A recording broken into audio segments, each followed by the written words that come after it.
अच्छा, तो आप हैं मिसेज इरफान? जी। देखिए जी, हमें बहुत दुख है कि आप भरी जवानी में बेवा हो गई। जो कुदरत को मंजूर हो वही होता है। सुना है कि बेवा से शादी करना सवाब का काम है। क्या मतलब?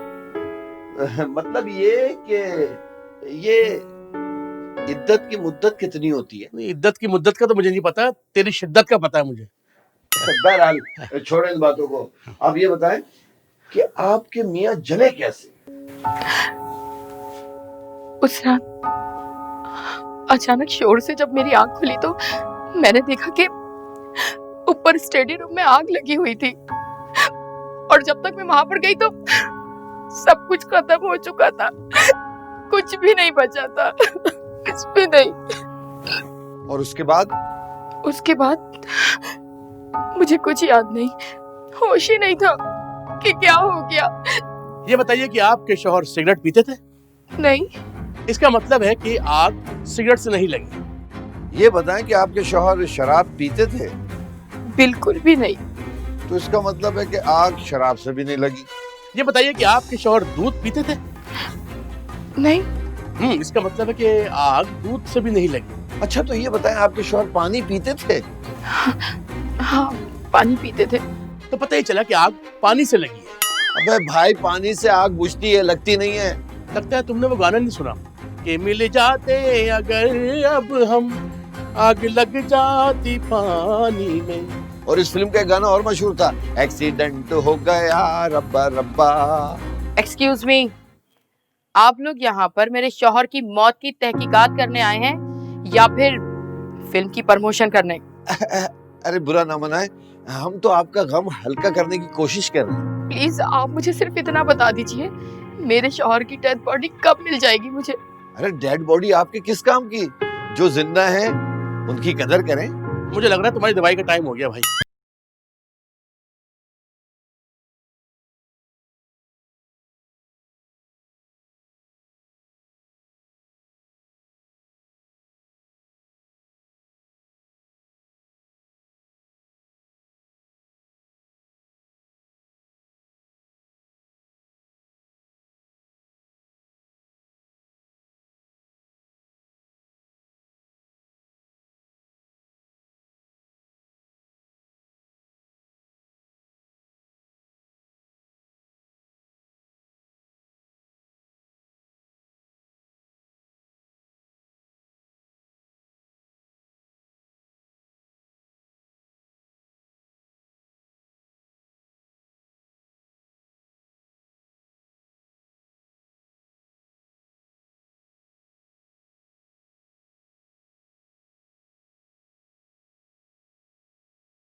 सोचता हूँ क्यों ना चुप रहूं। सर आप चुप रहे तो बेहतर है।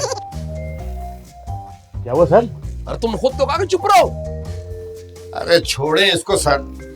क्या सोचा आपने?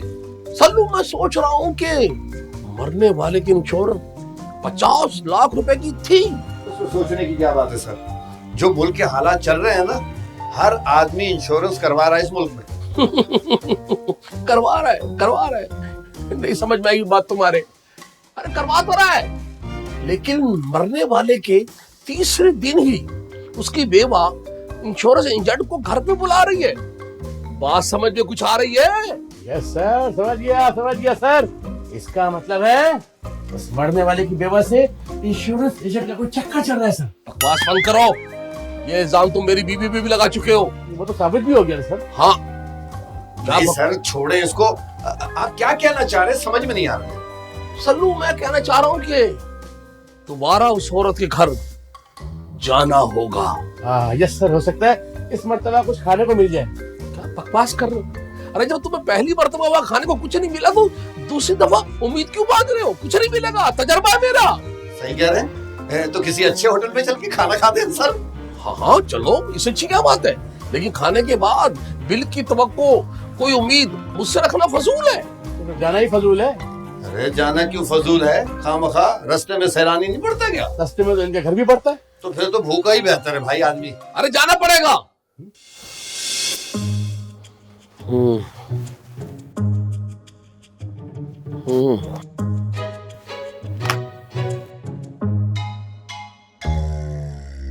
अच्छा।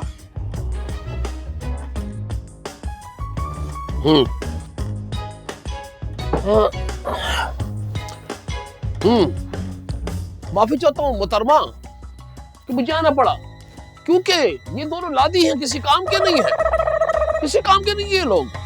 जीआईडी में मुझे आपको दोबारा तकलीफ देनी पड़ी। तकलीफ की कोई बात नहीं है, हमारा तो फर्ज है कि हम कानून की मदद करें।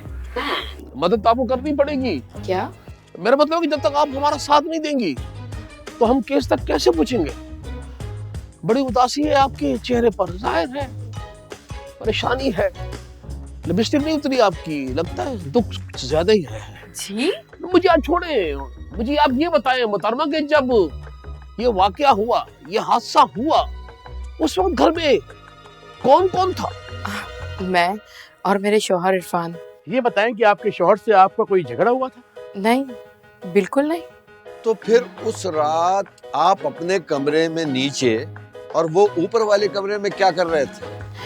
दरअसल ऊपर स्टडी रूम है और इरफान वहीं पर ही बैठकर पढ़ने के आदी थे। इस बात से जाहिर होता कि आपके शौहर मेरी तरह पढ़े लिखे थे। जी हाँ, मास्टर्स किया हुआ था। अभी भी उस स्कूल का नाम बताएं जिसमें वो मास्टर थे। उन्होंने मास्टर्स किया हुआ था, वो मास्टर नहीं थे। बीबी आपकी बातों में तादाद है। सर तादाद नहीं, तजाद होता है, तजाद। अरे हाँ हाँ वही वही। देखिए अभी आपने कहा कि उन्होंने मास्टर किया हुआ था, फिर आप कह रही हैं कि वो मास्टर नहीं थे। अरे जब उन्होंने मास्टर कर ही लिया था तो फिर किसी स्कूल में मास्टर लग जाते। आप समझ नहीं रहे हैं बात को, वो स्कूल वाले मास्टर नहीं थे। मैं समझ गया सर, वो कहीं टेलर मास्टर थे। ये बताएं कि वो जेंट्स टेलर मास्टर थे या लेडीज? मुझे समझ नहीं आ रहा कि आप लोग ये किस तरह की बातें कर रहे हैं। मैडम इस वक्त सर बहुत गुस्से में, और जब सर गुस्से में होते हैं तो हर तरफ से एक ही आवाज आती है, मैं अंदर आ जाऊं बेटी? है? कौन है? बल्लू सल्लू? बाबा, ये कौन सा बाबा है? ये वो बाबा तो नहीं है, उड़ी बाबा उड़ी बाबा उड़ी बाबा।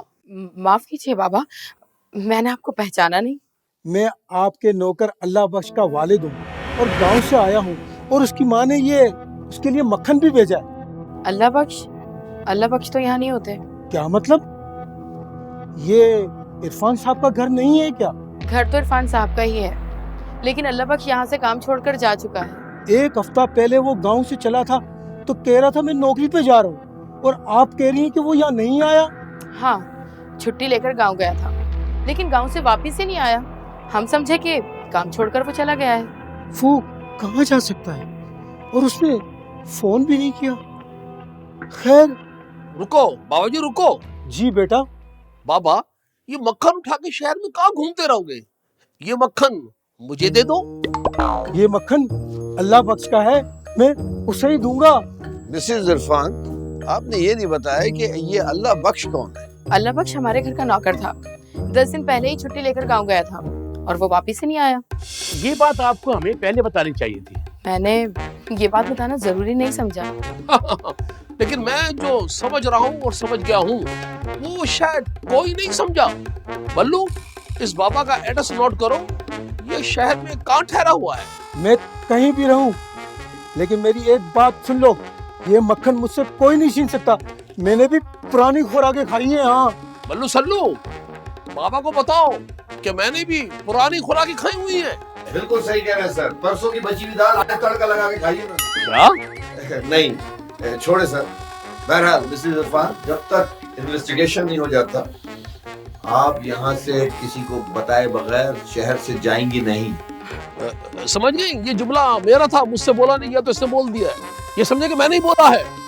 और आप चाहें तो मेरा मोबाइल नंबर भी ले सकती हैं। जी अरे वो इसको छोड़ो, बल्लू सल्लू, बाबा को देखो। अरे बाबा के पास कुछ ना कुछ तो है। अरे उस डब्बे में कुछ ना कुछ तो है, कुछ तो गड़बड़ है।